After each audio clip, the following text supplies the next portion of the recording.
Hey everyone, how are you? I hope you all are fine. आज हम discuss करने वाले हैं ज्योग्राफी का फर्स्ट चैप्टर 10th क्लास में संसाधन एवं विकास। चलिए स्टार्ट कर लेते हैं।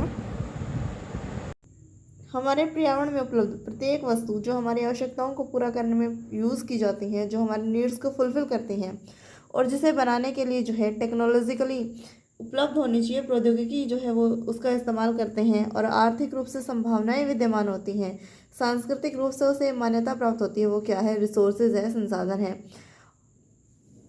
सबसे पहला पैराग्राफ हमें बताता है कि जो संसाधन है उसकी परिभाषा क्या है। इसके लिए 3 टर्म यूज़ की गई हैं। सबसे पहले टेक्नोलॉजिकली जो है उसका यूज़ किया जा सके, एक्सेस होनी चाहिए उसकी, उसके साथ ही जो है आर्थिक रूप से संभावनाएं मौजूद हो और सांस्कृतिक कल्चरल जो है उसकी इम्पोर्टेंस हो। ये तीनों मिलकर क्या बनाते हैं? एक तरीके से संसाधन का निर्माण करते हैं। जो अगला डायग्राम हमें दिया गया है उसमें बताया गया है कि मानव जो है वो केंद्र में है और मानव जो है भौतिक पर्यावरण एनवायरनमेंट के माध्यम से जो नेचर से वस्तुएं लेता है उनके माध्यम से जो है टेक्नोलॉजी का प्रयोग करके, प्रौद्योगिकी का प्रयोग करके क्या करता है? इंस्टीट्यूशन फॉर्म करता है, संस्थाएं का निर्माण करता है।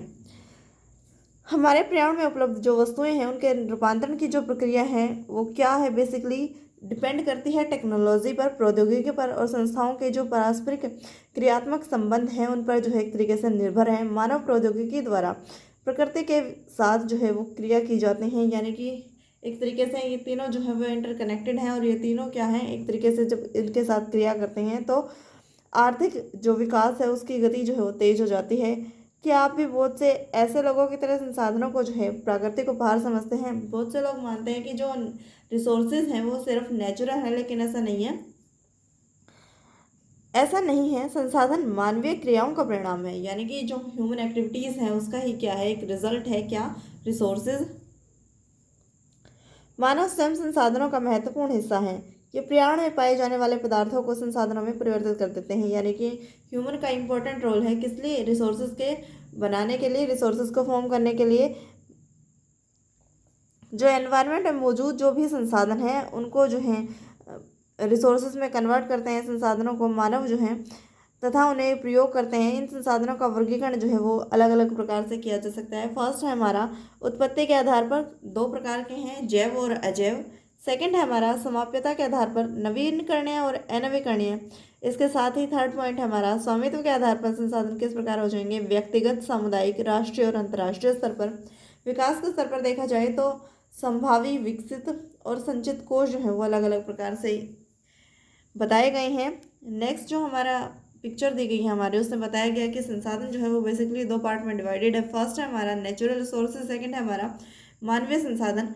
नेचुरल जो रिसोर्सेज है, प्राकृतिक जो संसाधन है, वो भी हमने अभी ऊपर डिस्कस किया था, वो किस प्रकार जो है वो अलग अलग भागों में बटे हुए हैं। तो प्राकृतिक जो संसाधन है वो बटे हुए हैं नवीकरणीय और अनवीकरणीय में। इसके साथ ही जो मानवीय संसाधन है वो इंस्टीट्यूशन और जो क्वालिटी है उनके आधार पर जो है उनका डिवीज़न किया जाता है। इसके साथ ही नवीकरणीय संसाधन जो हैं वो अलग अलग तरीके से किस प्रकार जो है वो बटे हुए हैं, इसका पूरा ब्यौरा जो वो इस चित्र के माध्यम से हमें देखने को मिलता है कि किस प्रकार नवीकरणीय संसाधन जो है वो जैव घटकों में जो है परिवर्तित है, वनस्पति और वन्य जीव में जो है बाद में ये कन्वर्ट हो जाते हैं, जैव घटक के अंदर आते हैं। इसके साथ ही नवीकरणीय जो योग्य हैं वो पुनः जो है चक्रित किया जा सकता है और इसमें कौन कौन आते हैं? धातु। और अचक्रीय जो है उसमें जीवाश्म ईंधन का जो है वो यूज़ हमें देखने को मिलता है। नेक्स्ट हेडिंग है हमारी संसाधनों के प्रकार कौन कौन से हैं। सबसे पहले हमने पीछे डिस्कस किया था, उत्पत्ति के आधार पर जो है ये 2 टाइप में डिवाइडेड है। कौन कौन से हैं? फर्स्ट है हमारा जैव संसाधन, यानी बेसिकली जिनमें जीवन व्याप्त हैं, जीवमंडल से ये संसाधन जो हमें प्राप्त होते हैं। इसमें एग्जाम्पल क्या हो जाएंगे? हमारे मनुष्य, वनस्पति जात, प्राणी जात, मत्स्य जीवन और पशुधन क्या हो जाएंगे?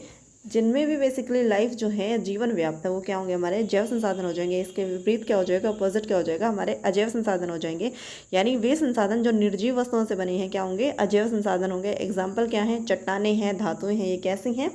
अजैव संसाधन का एक एग्जाम्पल है। नेक्स्ट हेडिंग है हमारी समाप्यता के आधार पर, 2 पार्ट में डिवाइडेड है। फर्स्ट है हमारा नवीकरणीय योग्य संसाधन। ये वे संसाधन हैं जिन्हें रासायनिक या टेक्नोलॉजी का प्रयोग करके जो है यांत्रिक प्रक्रियाओं के द्वारा नवीकृत अथवा पुनः प्राप्त जो है वो किया जा सकता है। उन्हें हम क्या कहेंगे? नवीकरणीय संसाधन के नाम से उन्हें हम जानते हैं। एग्जाम्पल क्या हो जाएंगे हमारे? एग्जाम्पल होंगे सौर ऊर्जा, पवन ऊर्जा और इसके साथ ही जल, वन्य और वन्य जीव। नेक्स्ट है हमारा अनवीकरणीय संसाधन क्या होंगे? इन संसाधनों का विकास जो है वो एक लंबे प्रोसेस में हुआ है, यानी एक भूवैज्ञानिक अंतराल जो है काफ़ी लंबा टाइम पीरियड इन्हें जो है संसाधन बनने में लगा है। खनिज और जीवाश्म ईंधन जो है वो इसके एग्जाम्पल होते हैं, यानी कि खनिज और जो हमारे जीवाश्म हैं वो किसका उदाहरण है, अनवीकरणीय योग्य संसाधन का उदाहरण हो जाएंगे, क्योंकि इनको बनने में जो है काफ़ी वर्षों का टाइम लगा है। इनके बनने में लाखों वर्ष लग जाते हैं। इनमें से कुछ संसाधन जो हैं पुनः चक्रीय हैं, यानी इन्हें दोबारा प्राप्त किया जा सकता है। कुछ संसाधन जो है वो जैसे जीवाश्म जो है वो अचक्रीय हैं, वह एक बार प्रयोग के साथ ही खत्म हो जाते हैं, यानी कि इनमें दो पार्ट में डिवाइडेड है। एक तो जो है जिन्हें दोबारा प्राप्त किया जा सकता है वे धातु हैं, और एक साथ जो सेकंड हमारा पार्ट है वो क्या है, अचक्रीय, इन्हें दोबारा प्रयोग नहीं किया जा सकता। नेक्स्ट हेडिंग है हमारी स्वामित्व के आधार पर। फर्स्ट है हमारा व्यक्तिगत संसाधन। व्यक्तिगत नाम से जाहिर है जैसा कि जो पर्सनल यूज़ के लिए बेसिकली यूज़ किया जाता है संसाधन निजी व्यक्तियों के स्वामित्व होते हैं। बहुत से किसानों के पास सरकार द्वारा आवंटित भूमि होती है, जिसके बदले में वे सरकार को लगान चुकाते हैं। गांव में बहुत से लोग भूमि के स्वामी होते हैं, बहुत से लोग भूमिहीन होते हैं। शहरों में भूखंड, घरों, जायदाद के जो है व्यक्ति मालिक होते हैं। बाग, बगीचे, तालाब, कुओं का जल आदि निजी उदाहरण हैं। अपने परिवार के संसाधनों की सूची तैयार कीजिए, यानी बेसिकली व्यक्तिगत संसाधन कौन से होंगे, पर्सनल रिसोर्सेज हमारे में होंगे जिन पर किसका, व्यक्ति का स्वामित्व है, किसी अन्य समुदाय या समाज को उसमें कोई पार्टिसिपेशन जो है वो देखने को नहीं मिलता है। यानी कि जो भी भूमि अगर किसानों के पास है, इसके साथ ही जो हम घर हैं, हमारे ज़मीनें हैं, जायदाद हैं, जो भी हमारे रिसोर्सेज, तालाब, कुएँ जितने भी हैं वो क्या होंगे, हमारे व्यक्तिगत संसाधन में इंक्लूड होंगे। नेक्स्ट हेडिंग है हमारी सामुदायिक स्वामित्व वाले संसाधन की। वे संसाधन है जिस पर किसी एक व्यक्ति का अधिकार नहीं होकर पूरे संपूर्ण समुदाय का जो है अधिकार देखने को मिलता है। जैसे गांव में जो भी ज़मीनें होती हैं जिन्हें में शामिल है कौन कौन सी, चारण भूमि, शमशान भूमि, इसके साथ ही तालाब आदि, वो क्या है, सामुदायिक स्वामित्व वाले संसाधन माने जाएंगे, यानी कि उन पर क्या है, पूरे समाज का अधिकार है। नगरीय क्षेत्र के सार्वजनिक पार्क, पिकनिक, ये सारे खेल के मैदान, ये सभी क्या हैं, सामुदायिक स्वामित्व हैं। नेक्स्ट है हमारा राष्ट्रीय संसाधन। तकनीक तौर पर जो है देश में पाए जाने वाले सारे संसाधन राष्ट्रीय हैं। देश की सरकार को कानूनी अधिकार है कि वे व्यक्तिगत संसाधनों का आम जनता के हित के लिए जो है अधिग्रहण कर सकती हैं। यानी राष्ट्रीय संसाधन एक राष्ट्र की धरोहर, एक राष्ट्र की संपदा है, राष्ट्र की संपत्ति है। टेक्निकली देखा जाए तो क्या है, हमारे देश में बहुत सारे जो है वो रिसोर्सेज हैं, लेकिन जो देश की गवर्नमेंट है उसे ये भी राइट है कि वो जो है व्यक्तिगत संसाधनों को जो है उनसे लेकर आम जनता के लिए जो है वो उसके हित में प्रयोग कर सकती हैं। यानी ज़मीन का अधिग्रहण भी जो है एक तरीके से किया जा सकता है, किस लिए, ताकि आम पब्लिक को जो है बेनिफिट हो सके, आम पब्लिक के हितों की रक्षा की जा सके। जैसा कि हम एग्जाम्पल देखते हैं, गवर्नमेंट जो है वो सड़कों जो निर्माण करने के लिए जो है कई बार भूमि जो है वो किसानों से जो है लेती है, जिसके कारण जो हो क्या नई नई योजनाएं जो है वो स्टार्ट करती हैं। जैसे सड़कें, नहरें और रेल परियोजनाएं जो है वो यहाँ पर बनाई जाती हैं।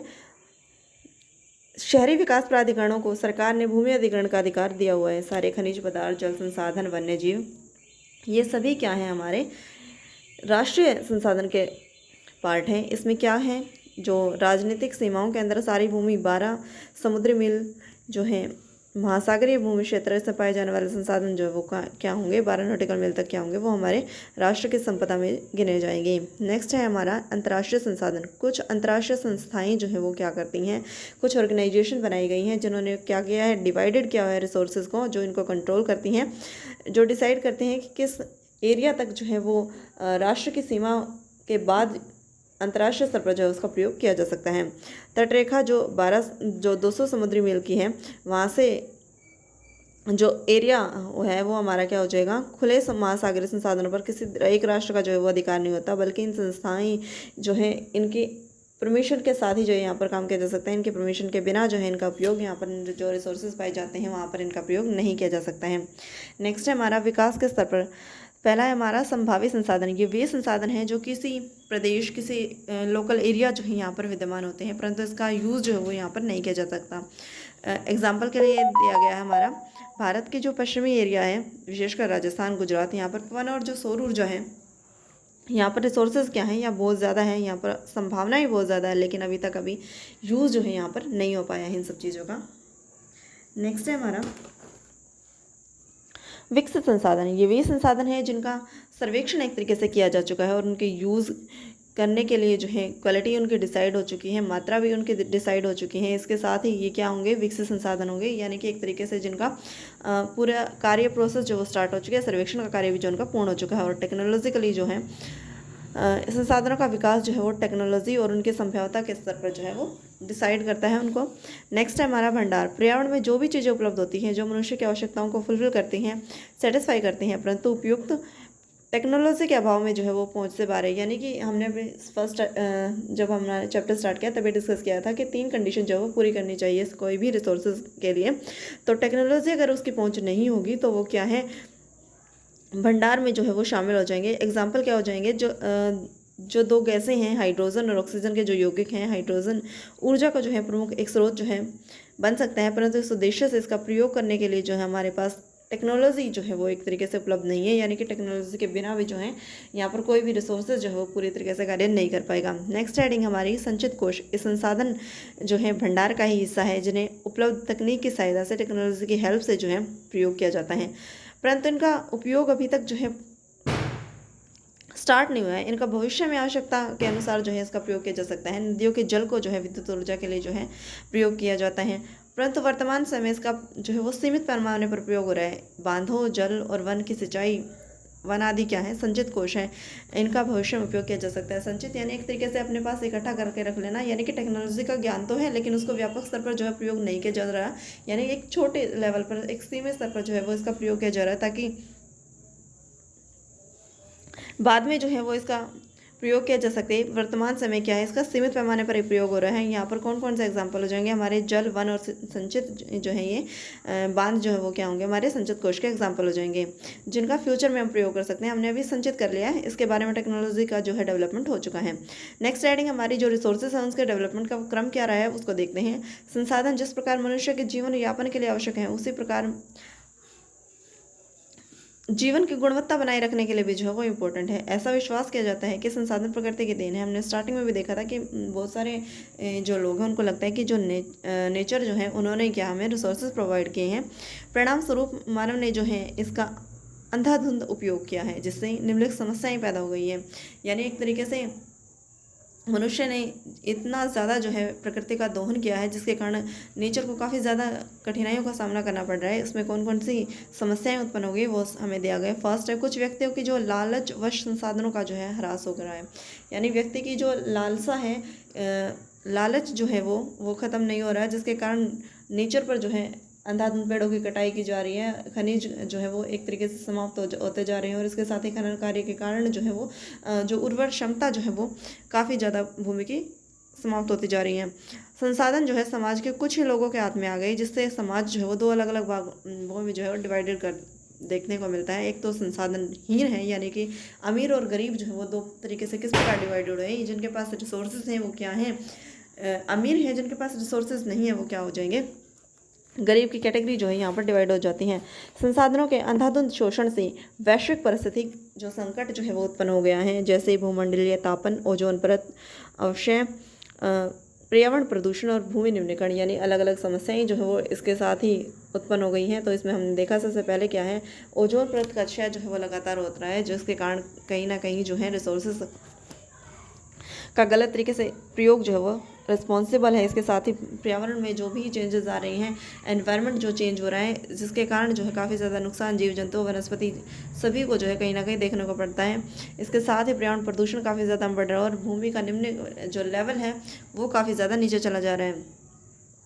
नेक्स्ट है, मानव जीवन की गुणवत्ता और विश्व शांति बनाए रखने के लिए संसाधनों का समाज में न्याय संगत बंटवारा आवश्यक है। अभी हमने देखा रिसोर्सेज जब अलग अलग पार्ट में डिवाइड हुए तो समाज के बीच 2 खाइयाँ जो है वो बनकर सामने आई, अमीर और गरीब वर्ग जो है वो यहाँ पर देखने को मिले। तो यहाँ पर यही बात कही गई है कि जो मानव जीवन है उसकी क्वालिटी बनाए रखने के लिए, गुणवत्ता बनाए रखने के लिए, विश्व शांति के लिए आवश्यक है कि भाई जो समाज में जो रिसोर्सेज हैं उनका न्याय संगत एक उचित तरीके से बंटवारा किया जाए। यदि कुछ ही व्यक्तियों और देशों के द्वारा संसाधनों का दोहन जारी रहता है तो हमारी पृथ्वी का भविष्य खतरे में पड़ सकता है। यानी जो रिसोर्सेज हैं वो अपने फ़ायदे के लिए जब लोग जो है उसका इस्तेमाल ज़्यादा से ज़्यादा करते हैं, ज़्यादा मात्रा में जो है उसका प्रयोग करते हैं, राष्ट्र भी जो है वो इसमें पीछे नहीं है। वो क्या कर रहे हैं, एक तरीके से पृथ्वी को जो है खतरे की ओर जो है अपने खतरे के लिए जो है आमंत्रित कर रही हैं। इसलिए इस तरह के जीवन का अस्तित्व बनाए रखने के लिए संसाधनों का उपयोग करने की योजना बनाना जो है वो काफ़ी ज़्यादा इंपॉर्टेंट हो जाता है। सत अस्तित्व सही अर्थ में सतपोषणीय विकास का ही हिस्सा है।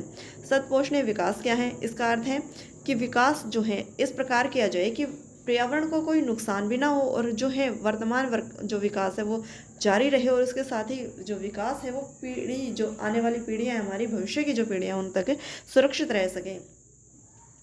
इसके लिए किस प्रकार के जो है ऑर्गेनाइजेशन स्थापित किए गए, किस प्रकार जो है गवर्नमेंट ने कदम उठाए विश्व स्तर पर भी, चलिए देख लेते हैं। फर्स्ट है हमारा रियो डी जेनेरियो पृथ्वी सम्मेलन 1992 के अंदर जो है ये आयोजित हो जाता है। कहाँ पर होता है ये? 1992 के अंदर 100 से ज़्यादा राष्ट्र के अध्यक्ष जो है, ब्राज़ील का एक शहर है जिसका नाम है रियो डी जेनेरो, यहाँ पर जो है पहला अंतर्राष्ट्रीय पृथ्वी सम्मेलन जो है यहाँ पर आयोजित किया जाता है। इसका सम्मेलन का आयोजन जो है विश्व स्तर पर किस लिए किया जा रहा है? पर्यावरण संरक्षण के लिए। इसके साथ ही सामाजिक आर्थिक विकास की समस्याएं जो अभी उत्पन्न हो गई हैं, रिसोर्सेज के कारण जो समस्याएं उत्पन्न हुई हैं, रिसोर्सेज का अंधाधुंध प्रयोग करने के कारण जो कमी आई है पृथ्वी की गुणवत्ता में, भूमि के निम्नीकरण में, इसके साथ ही पर्यावरण प्रदूषण जो बढ़ रहा है उसकी समस्याओं का हल ढूंढने के लिए जो है यहाँ पर ये सम्मेलन जो है आयोजित किया जाता है।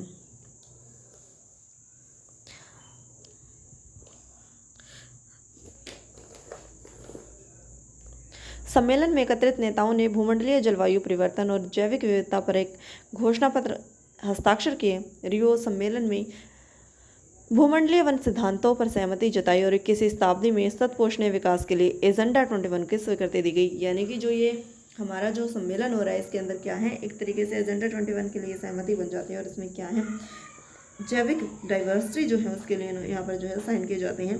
एजेंडा 21 एक बेसिकली घोषणा पत्र है जिसने 19 जो हमारा रियो डी जेनेरियो जो शहर है यहाँ पर हुआ था, जिसमें संयुक्त राष्ट्र पर्यावरण और विकास सम्मेलन में तत्वाधान जो राष्ट्र अध्यक्ष जो है के द्वारा स्वीकार किया जाता है एजेंडा 21। इसका उद्देश्य क्या है? भूमंडलीय सतत पोषणीय विकास करना है। ये एक सूची है जिसका उद्देश्य समान हित, पारस्परिक आवश्यकताएं, जिम्मेदारी या विश्व सहयोग के द्वारा पर्यावरणीय जो क्षति है उसको कम किया जा सके, गरीबी, रोगों से निपटना जो है वो इसका प्रमुख उद्देश्य है। एजेंडा 21 का उद्देश्य है कि प्रत्येक स्थानीय निकाय अपना स्थानीय एजेंडा 21 तैयार करे, यानी कि जो गवर्नमेंट है वो किस प्रकार की पॉलिसीज़ अपनाए जिसके माध्यम से राष्ट्रों के बीच जो है वो गरीबी, भूखमरी और इसके साथ ही रोगों से निपटने की क्षमता जो है इंक्रीज की जा सके। इसके साथ ही सभी राष्ट्रों को जो है ये जिम्मेदारियाँ दी गई हैं कि वे विश्व सहयोग के लिए जो है पर्यावरण में के लिए आगे आए। नेक्स्ट है हमारा संसाधन नियोजन। संसाधनों का एक तरीके से बुद्धिमानी से प्रयोग करते हुए विवेकपूर्ण यूज़ जो है वो उसका किया जाए, एक रणनीति जो है वो तैयार की जाती है। इसलिए भारत जैसे देश में जहाँ संसाधनों की उपलब्धता बहुत अधिक डाइवर्सिटी यहाँ देखने को मिलती है, यहाँ पर बहुत ज़्यादा इंपॉर्टेंट रोल हो जाता है। यहाँ ऐसे प्रदेश भी हैं जहाँ एक तरह के संसाधनों की प्रचुरता है तो दूसरे संसाधनों की कमी है, यानी कि कुछ एरिया यहाँ इंडिया में ऐसे हैं जहाँ पर संसाधन बहुत ज़्यादा मात्रा में है, जिससे के कारण जो है जो दूसरे एरिया है उसमें संसाधन जो है वो बिल्कुल ही देखने को नहीं मिलते, यानी दो अलग अलग कंडीशन यहाँ पर जो है वो हमें देखने को मिलती हैं।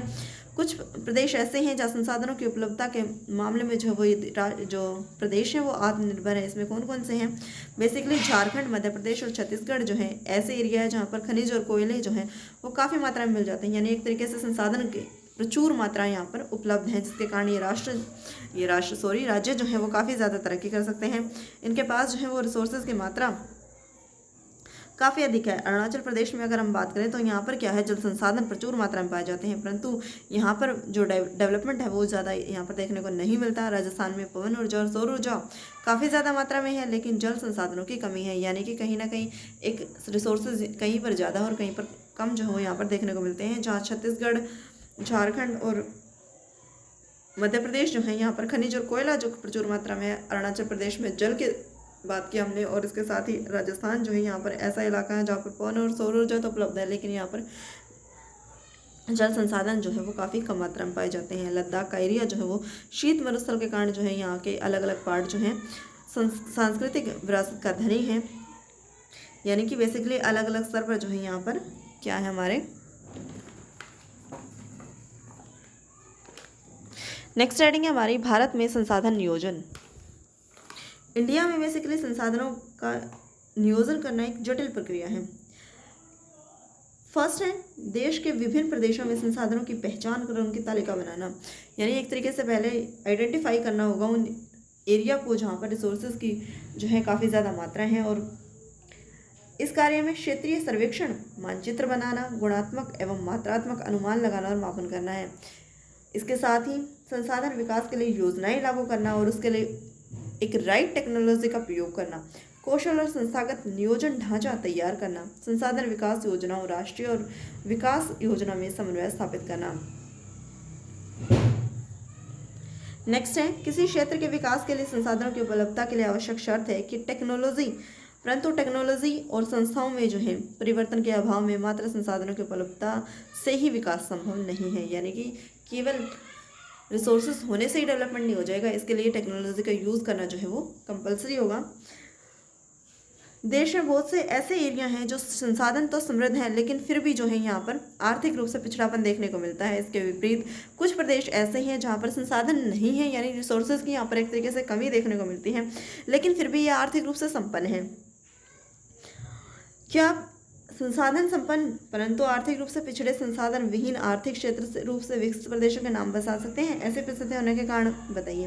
बेसिकली इसमें ये पूछना चाह रहा है कि कुछ हमने अभी डिस्कस किया था कि किस प्रकार जो है जहाँ पर संसाधन है लेकिन डेवलपमेंट नहीं है, जैसे ये मध्य प्रदेश का इलाका देखा जाए या झारखंड या हमने अभी छत्तीसगढ़ की बात की थी, वहाँ पर जो रिसोर्सेज काफ़ी ज़्यादा मात्रा में अवेलेबल है, लेकिन डेवलपमेंट की अगर बात करें तो वहाँ पर इतना ज़्यादा डेवलपमेंट जो है वो देखने को नहीं मिलता है। लेकिन अगर हम अपने स्टेट हरियाणा की बात करें तो यहाँ पर क्या है, काफ़ी ज़्यादा मात्रा में जो है रिसोर्सेज हमारे पास उपलब्ध नहीं है, लेकिन फिर भी डेवलपमेंट एक अच्छे प्रोसेस में जो है कार्य कर रहा है। इसके साथ ही उपनिवेशन का इतिहास हमें बताता है कि उपनिवेश में संसाधन संपन्न प्रदेश विदेशी आक्रमणकारियों के मुख्य आकर्षण का केंद्र रही है। यानी कि जो ब्रिटिशर्स हैं, बेसिकली उनकी बात हो रही है। इंडिया के लेवल पर देखा जाए तो विश्व स्तर पर देखा जाए तो बहुत सारे राष्ट्र जो हैं जिन्होंने किसी दूसरे देश को गुलाम बनाकर जो है वहाँ के संसाधनों का दोहन किया और अपने हितों की पूर्ति की, उसके बारे में यहाँ पर बात जो है वो की जा रही है। उपनिवेशकारी जो देश थे उन्होंने क्या किया, बेहतर टेक्नोलॉजी का यूज़ करके उपनिवेशों के संसाधन जो रिसोर्सेज थे, जैसे इंडिया में जो रिसोर्सेज थे उनका यहाँ पर काफ़ी ज़्यादा मात्रा में दोहन किया गया, शोषण किया गया और उन पर अपना आधिपत्य स्थापित कर लिया गया। अतः संसाधन किसी प्रदेश के विकास में तभी योगदान दे सकते हैं जब वहाँ पर टेक्नोलॉजी का जो है एक तरीके से सुगम तरीके से यूज़ किया जाए और संस्थागत इंस्टीट्यूशन फॉर्म करके वहाँ पर चेंजेस लाए जाएं। उपनिवेशन के विभिन्न चरणों में भारत ने इस सब का अनुभव किया है। अतः भारत में विकास सामान्यतः तथा संसाधन विकास लोगों के मुख्यतः संसाधनों की उपलब्धता पर ही आधारित नहीं है, बल्कि इसमें टेक्नोलॉजी, मानव संसाधन की गुणवत्ता और ऐतिहासिक अनुभवता का भी योगदान रहा है। अब जो हमारे पास रिसोर्सेज हैं उनका हम संरक्षण किस प्रकार करेंगे?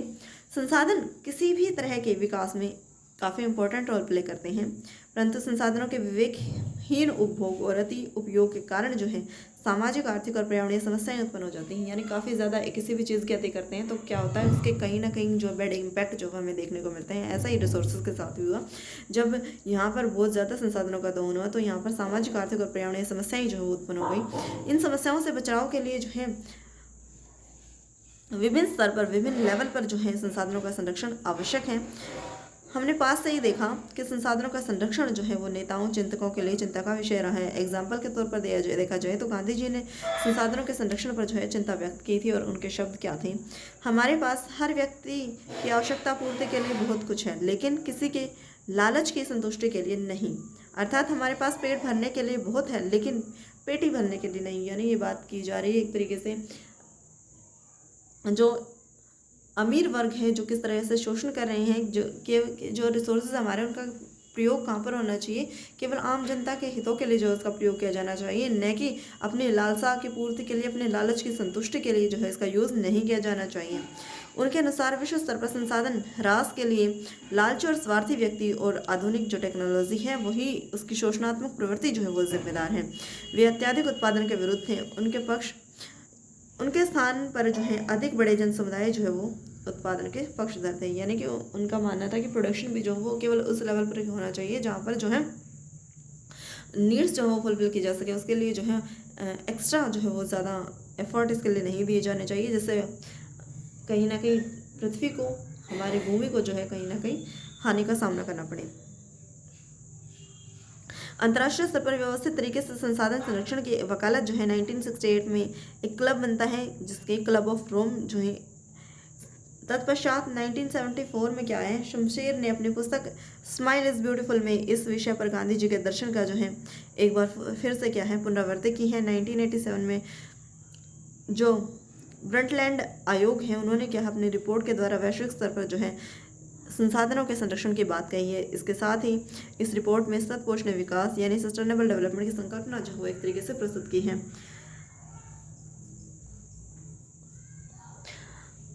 यह रिपोर्ट बाद में हमारा साझा भविष्य अवर कॉमन फ्यूचर के नाम से जो है प्रकाशित होती है शीर्षक से।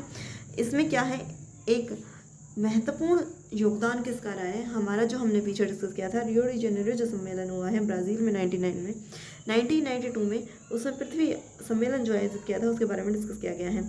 नेक्स्ट है हमारा भू संसाधन। भू संसाधन बेसिकली जहाँ हम रहते हैं इसी में अनेक आर्थिक क्रियाकलाप जो है करते हैं, विभिन्न रूपों में इसका प्रयोग करते हैं। अतः भूमि क्या है, एक प्राकृतिक संसाधन है, यानी कि जहाँ पर हम रह रहे हैं जो हमारा निवास स्थान है वो क्या है, एक बेसिकली भूमि तो है। अतः भूमि क्या है, एक महत्वपूर्ण नेचुरल जो रिसोर्सेज है वो इसकी कैटेगरी में आते हैं। अतः भूमि क्या है, हमारा नेचुरल रिसोर्सेज हैं, प्राकृतिक, वनस्पति, वन्य जीव, वन्य मानव जीवन, आर्थिक क्रियाएं, परिवहन, संचार भूमि पर ही जो है वो आधारित हैं, परंतु भूमि की एक सीमित संसाधन है। इसके साथ ही भूमि का उद्देश्य क्या है, उपलब्ध भूमि का विभिन्न उद्देश्यों के लिए उपयोग सावधानी और योजनाबद्ध तरीके से किया जाना चाहिए, यानी कि जो हमारे पास भूमि है उसका प्रयोग किस प्रकार किया जाना चाहिए उसके बारे में बात की जा रही है कि काफ़ी सूझबूझ के साथ जो है इसका प्रयोग किया जाना चाहिए। भारत में भूमि जो है यहाँ पर अलग अलग स्थलाकृतियाँ देखने को मिलती हैं। कहीं पर जो है पर्वत, पठार, मैदानी इलाका है, तो कहीं पर जो है लगभग 43% जो एरिया वो यहाँ पर क्या है, मैदान है, जो कृषि और उद्योग धंधों के लिए जो है काफ़ी सुविधाजनक है।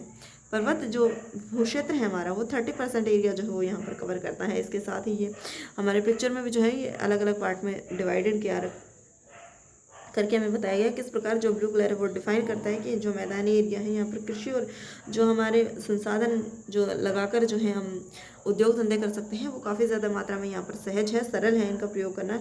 जो 30% एरिया जो हमारा हमने डिस्कस किया वो क्या है, हमारा पर्वत है। यहाँ पर जो है काफ़ी ज़्यादा मुश्किलें जो है वो यहाँ पर सामने आती हैं, जिसके कारण काफ़ी ज़्यादा बड़े स्तर पर जो है इस तरह की योजनाएं जो है यहाँ पर स्थापित नहीं की जा सकती, जिससे आर्थिक विकास सुनिश्चित किया जा सके। वे कुछ 12 नदियों के प्रवाह को जो है सुनिश्चित करते हैं पर्यटन के लिए, लेकिन अनुकूल परिस्थितियाँ जो है यहाँ पर पैदा हो सकती हैं और पारिस्थितिकी के लिए जो है काफ़ी ज़्यादा इंपॉर्टेंट रोल भी प्ले करते हैं। देश का 27% जो एरिया वो क्या है, हमारा पठारी है। यह क्षेत्र जो है यहाँ पर क्या हमें देखने को मिलता है, खनिज, जीवाश्म ईंधन और वन यहाँ पर हमें देखने को मिलते हैं।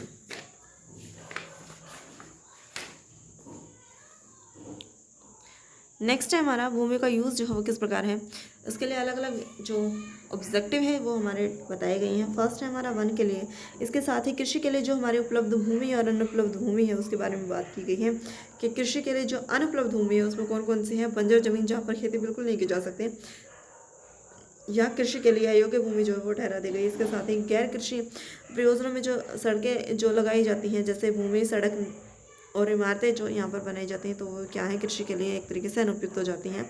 इसके साथ ही प्रतिभूमि जो है ये अलग अलग पार्ट में डिवाइडेड हैं। स्थायी चरागाहें हैं, डाइवर्सिटी जो हमें वृक्षों की देखने को मिलती हैं, वृक्ष जो फसलें हैं, उपवन हैं, जो शुद्ध बोए गए एरिया जो है इसमें इंक्लूड नहीं है।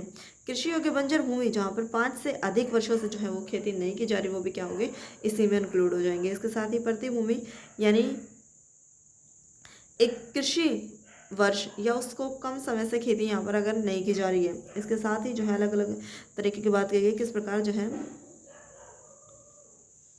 नेक्स्ट हेडिंग है हमारे भारत में भू उपयोग प्रारूप। भू उपयोग को निर्धारित करने वाले तत्वों में भौतिक कारक जैसे भू आकृति, जलवायु, मृदा के प्रकार, मानवीय कारक जैसे जनसंख्या, घनत्व, प्रौद्योगिकी, क्षमता, इसके साथ ही संस्कृति और परंपराएं जो हैं वो शामिल हैं। भारत का कुल जो भौगोलिक एरिया है वो 32.8 लाख वर्ग किलोमीटर है। इसके साथ ही 93% भूमि जो है यहाँ पर वो इसकी यूज़ जो है वो हमारे भू उपयोग जो है वो उसके आंकड़े हमारे पास उपलब्ध हैं, क्योंकि पूर्वोत्तर जो प्रांत हैं, असम को छोड़कर अन्य जो प्रांत हैं उनके बारे में जानकारी उपलब्ध हमारे पास नहीं है। इसके अलावा जम्मू कश्मीर, पाकिस्तान जो ऑक्यूपाइड जो हमारा एरिया है पीओके के नाम से जिसे हम देखते हैं, और जो चीन के द्वारा भूमि अधिग्रहण की गई है उसका भी अभी तक सर्वेक्षण जो हमें देखने को नहीं मिलता है। स्थायी चरागाहों की अगर हम बात करें तो यहाँ पर भी काफ़ी जो भूमि जो है वो कम है। पशुधन की बढ़ती संख्या के आधार पर देखा जाए तो चारा उपलब्ध कराने में हम किस प्रकार समर्थ होंगे, किस प्रकार की समस्याएं हमें देखने को मिलेंगे, इसके क्या रिजल्ट हमारे सामने होंगे। वर्तमान प्रतिभूमि के अतिरिक्त अन्य पूर्ति भूमि जो है अनुपजाऊ है, इन पर फसलें उगाने के लिए कृषि लागत बहुत ज़्यादा है। यहाँ पर काफ़ी ज़्यादा कठिन परिश्रम और श्रम के साथ साथ जो है काफ़ी ज़्यादा लागत भी जो है हमें देखने को मिलती है। अतः इस भूमि में 2 या 3 वर्षों में से ही केवल 1 या 2 बार, यानी 2 या 3 साल में क्या है, सिर्फ एक बार यहाँ पर कृषि की जा सकती है। यदि इसे शुद्ध बोए गए क्षेत्र में शामिल कर लिया जाता है तब भी इसे भारत के कुल जो क्षेत्र है उसका 54% हिस्सा जो है वो यहाँ पर खेती की जा सकती है।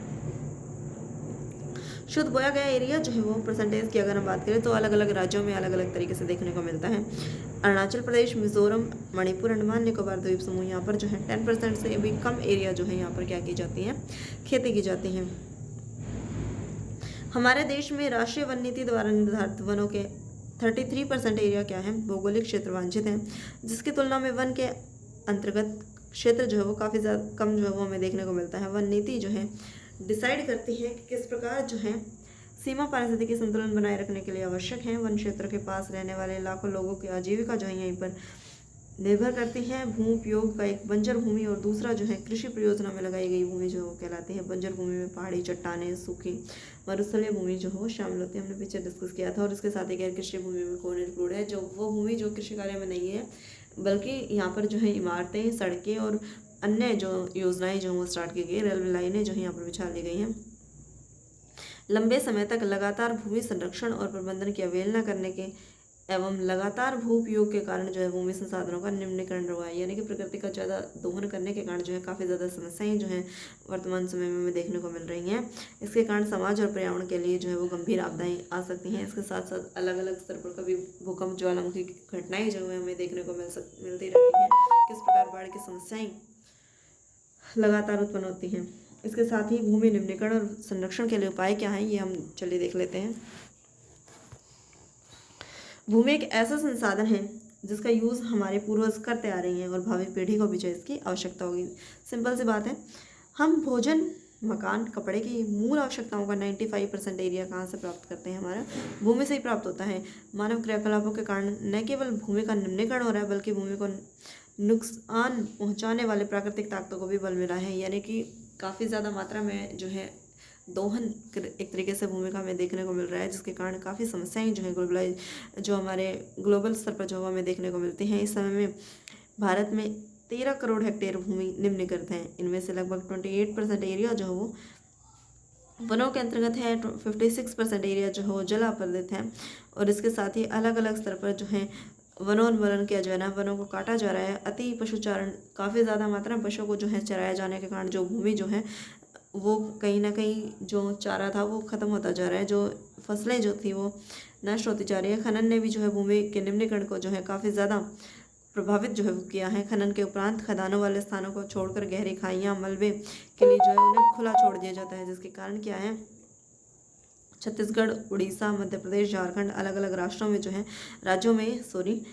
राज्यों में भूमि निम्नीकरण के एग्जाम्पल जो है हमें देखने को मिलते हैं। गुजरात, राजस्थान और मध्य प्रदेश, महाराष्ट्र में क्या है अतिचारण भूमि का जो है वो देखने को मिलता है, जिसके कारण भूमि का लेवल जो है वो लगातार नीचे गिरता हुआ चला जा रहा है। इसके साथ ही पंजाब, हरियाणा, पश्चिम उत्तर प्रदेश आदि राज्यों में सिंचाई जो है काफ़ी ज़्यादा मात्रा में की जाती है, जिसके कारण भूमि निम्नीकरण, यानी कि अलग अलग लेवल राज्यों में जो है अलग अलग समस्याएं हैं। हरियाणा, पंजाब, उत्तर प्रदेश की अगर हम बात करें तो यहाँ पर अधिक सिंचाई के कारण जो है भूमि निम्नीकरण बढ़ रहा है। इसके साथ ही अगर हम बात करें झारखंड, छत्तीसगढ़ और मध्य प्रदेश की, तो वहाँ पर क्या क्या है वन का जो है लगातार काटा जा रहा है, जिसके कारण जो है भूमि निम्नीकरण की समस्या जो है वो लगातार उत्पन्न हो रही है। अति सिंचाई से क्या होता है, भूमि निम्नीकरण की समस्या जो वो बढ़ जाती है। मृदा में लवणीयता या क्षारीयता के गुण बढ़ जाते हैं। खनिज प्रक्रियाएं जो भी हैं हमारी, जिसमें सीमेंट उद्योग है या चूना पत्थर है उसको पीसना, ये सभी जो है वो काफ़ी ज़्यादा प्रभावित इससे होते हैं। मृदा की जो जल सोखने की क्षमता जो है वो इससे काफ़ी ज़्यादा कम हो जाती है। पिछले कुछ वर्षों से देश के विभिन्न भागों में औद्योगिक जल निकास से बाहर आने वाला अपशिष्ट पदार्थ जल प्रदूषण का प्रमुख स्रोत हैं। भूमि निम्नीकरण की समस्याओं को सुलझाने के लिए जो है काफ़ी हद तक तरीके जो है वो अपनाए जा सकते हैं। वनों का आरोपण किया जाना चाहिए, वनों को काफ़ी ज़्यादा संख्या में लगाया जाना चाहिए। चरागाहों का जो है उचित प्रबंधन किया जाना चाहिए, उचित मैनेजमेंट किया जाना चाहिए, ताकि वो कुछ हद तक जो है वहाँ पर सीमित रह सके। काफ़ी पेड़ों की रक्षक मेखला, पेड़ों को जो है एक तरीके से एक शेल्टर बेल्ट जो है वो बना देनी चाहिए, जिसके कारण जो है जो भूमि जो है उसकी निम्नीकरण को रोका जा सके। इसके साथ ही पशुचारण जो नियंत्रण है वो किया जाना चाहिए। रेतीले जो टीले हैं वहाँ पर क्या करना चाहिए, कांटेदार झाड़ियाँ जो है वो लगा देनी चाहिए, जिससे जो है भूमि कटाव को रोकथाम की जा सके शुष्क क्षेत्रों में। इसके साथ ही बंजर जो भूमि है वहाँ पर उचित प्रबंधन, खनन नियंत्रण जो है वो किया जाना चाहिए। औद्योगिक जल को परिष्कृत करके यहाँ पर और विसर्जित करके जल और भूमि प्रदूषण को एक तरीके से कम किया जा सकता है। अभी हमने बात की थी किसकी, जो हमारा भूमि संसाधन है उसकी। नेक्स्ट हेडिंग है हमारी मृदा संसाधन। मृदा संसाधन में मिट्टी अथवा मृदा सबसे महत्वपूर्ण और नवीकरणीय यौगिक है, जो कि ये पौधों के विकास के लिए आवश्यक है।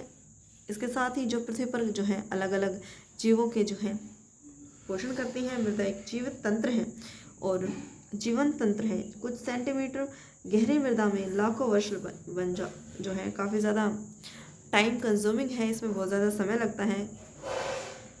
मृदा बनने की प्रक्रिया जो है अलग अलग स्तरों से होकर गुजरती है। इसमें क्या है, उच्चावच जनक शैल, संस्तर शैल, जलवायु, बृहस्पति, अनेक प्रकार के संगठन जो है वो इसमें कार्य करते हैं। प्रकृति के अनेकों तत्व, तापमान परिवर्तन, बहते जल की क्रियाएं, पवन, हिमनदी अपघटन, इस प्रकार की क्रियाएं जो है वो मृदा को जो निर्माण करने की प्रक्रिया है उसमें हेल्प करती हैं। मृदा में रासायनिक और जैविक परिवर्तन भी जो है काफ़ी ज़्यादा इंपॉर्टेंट है। इसके साथ ही ह्यूमस की मात्रा, अजैव, दोनों प्रकार के पदार्थों को जो है बनती है। मृदा बनने की कठिनाई प्रक्रिया जो है वो उसमें कौन कौन से जो हमारे डिसाइडिंग फैक्टर हैं उसमें क्या है, उसके रंग, गहराई, गठन, आयु, रासायनिक और जो भौतिक गुण हैं उसके आधार पर भारत की जो मृदाएं हैं उसको अलग अलग पार्ट में डिवाइडेड किया जा सकता है। किस प्रकार, पहली है हमारी जो मृदाएं का जो वर्गीकरण किया जा सकता है, क्लासिफिकेशन किया जा सकता है, उसमें क्या है, फर्स्ट है हमारी जलोढ़ मृदा। इसके अंदर यह मृदा विस्तृत रूप से फैली हुई है, यह देश की इम्पोर्टेंट मृदा है काफ़ी।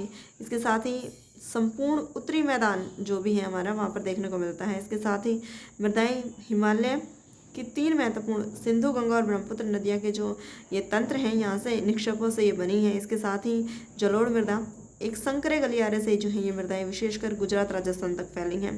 तटीय मैदान, महानदी, गोदावरी डेल्टा, जो कृष्णा, कावेरी जो नदियां हैं इनके डेल्टे से भी जलोढ़ मृदा का निर्माण होता है। यानी बेसिकली जलोढ़ मृदा जो है यहाँ पर सबसे ज़्यादा कहाँ पर है, इसका एरिया देखने को मिलता है। ये मिलता है हमें जो हमारे सिंधु नदी, गंगा नदी और ब्रह्मपुत्र नदियाँ जो हैं इनके निक्षेपों से जो है ये बनी हैं। इसके साथ ही जो गुजरात और राजस्थान का जो एरिया है यहाँ पर ये मृदाएं जो है काफ़ी ज़्यादा फैली हुई हैं। इसके साथ ही अगर हम बात करें जो हमारी नदियां हैं, पूर्वी नदियां जो तटीय मैदान हैं, यहाँ पर महानदी, गोदावरी और कृष्णा, कावेरी जो नदियां हैं इनके जो डेल्टे जो बनते हैं तो यहाँ पर भी क्या है, जलोढ़ मृदा का निर्माण होता है। जलोढ़ मृदा में क्या क्या पाए जाते हैं, रेत, सिल्ट, मृतिका, इसके साथ विभिन्न अनुपातें पाई जाती है। जैसे हम नदी के मुहाने से घाटी में ऊपर की ओर जाते हैं, मृदा के कणों का आकार जो है वो बढ़ता चला जाता है। इस पिक्चर में हमें बताया गया है कि पर्वतीय और वन क्षेत्र जो है वो किस प्रकार ग्रीन कलर से यहाँ पर हाईलाइट की गई। यहाँ पर क्या है, सबसे ज़्यादा मात्रा में जो पर्वत और वन जो है वो यहाँ पर देखने को मिलते हैं। इसके साथ ही हमने अभी जलोढ़ मृदा की बात की थी, वो एरिया जो है वो दिखाया गया। इसके साथ ही लाल जो हमारी काली मिट्टी है, लेटराइट और शुष्क एरिया जो वो अलग अलग कलर के माध्यम से यहाँ पर दिखाया गया है।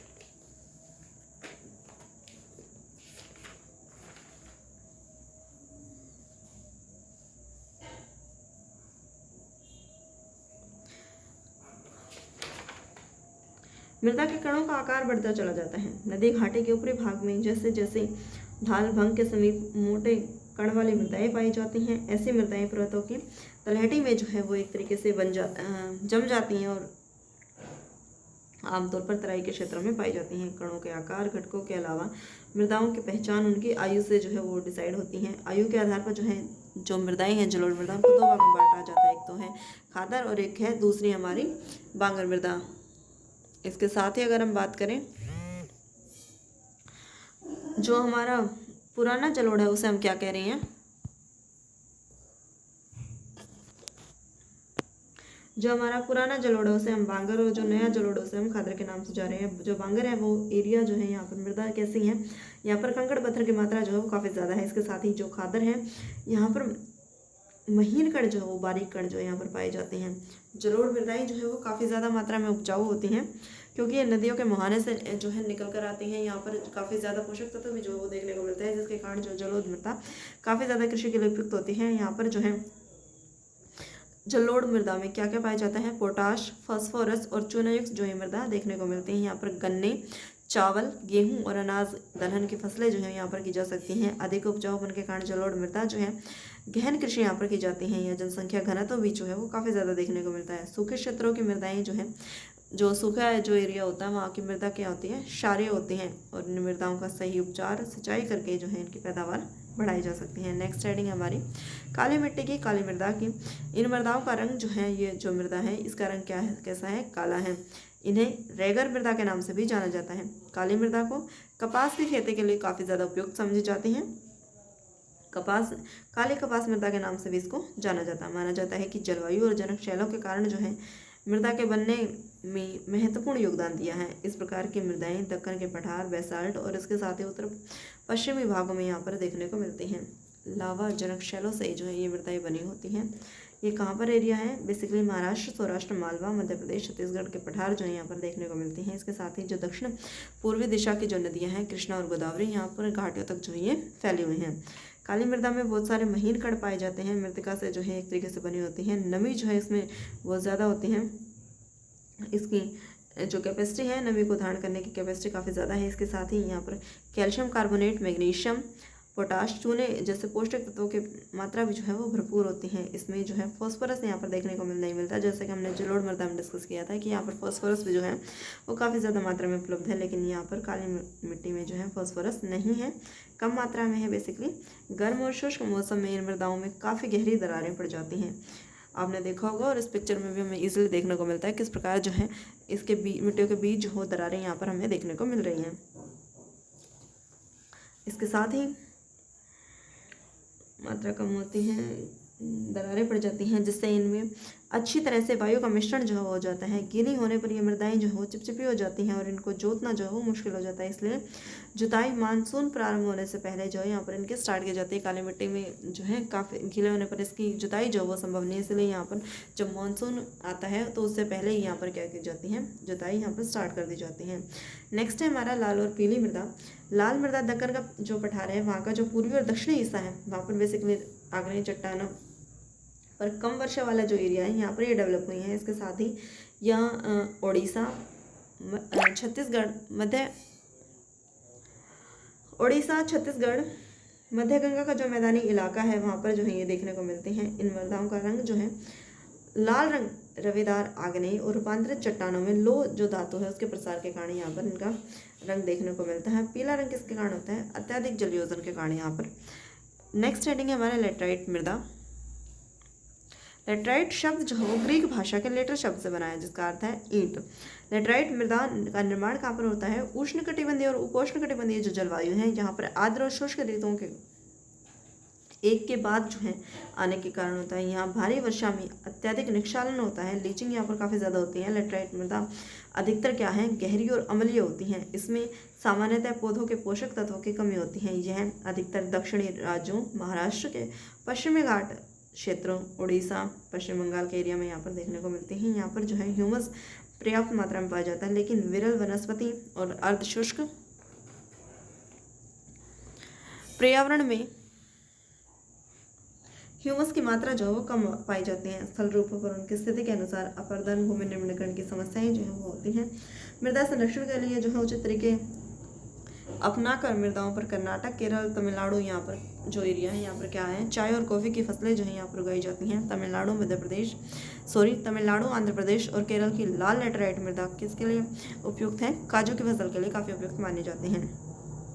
नेक्स्ट हेडिंग है हमारी मरुस्थलीय मृदा। इसका रंग लाल और भूरा होता है।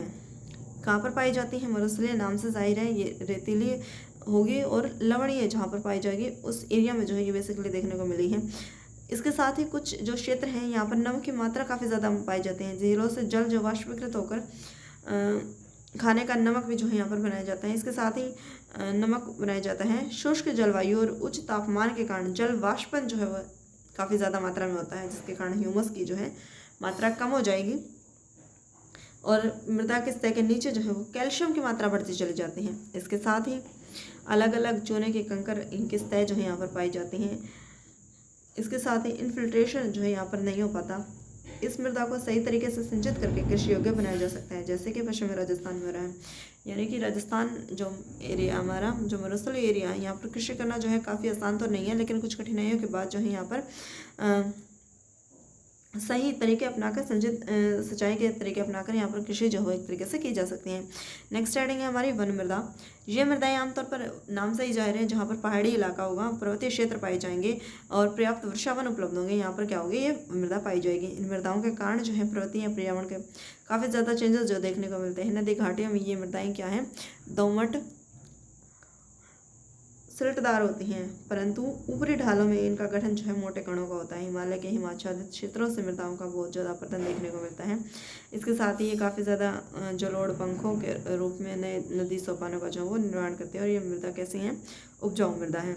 मृदा अपरदन और संरक्षण, मृदा का कटाव और उसके संरक्षण की प्रक्रिया, जो बहाव की प्रक्रिया, उसको मृदा अपरदन कहा जाता है। यानी कि मिट्टी का एक तरीके से कटना, बहाव होना की प्रक्रिया को क्या है, मृदा अपरदन है। मृदा अपरदन के कारण क्या होता है, काफ़ी ज़्यादा समस्याएं देखने को मिलती हैं। मानवीय क्रियाओं जैसे वनोन्मूलन, अति पशुचारण, निर्माण, खनन आदि से जो है ये संतुलन भंग हो जाता है तथा प्राकृतिक तत्व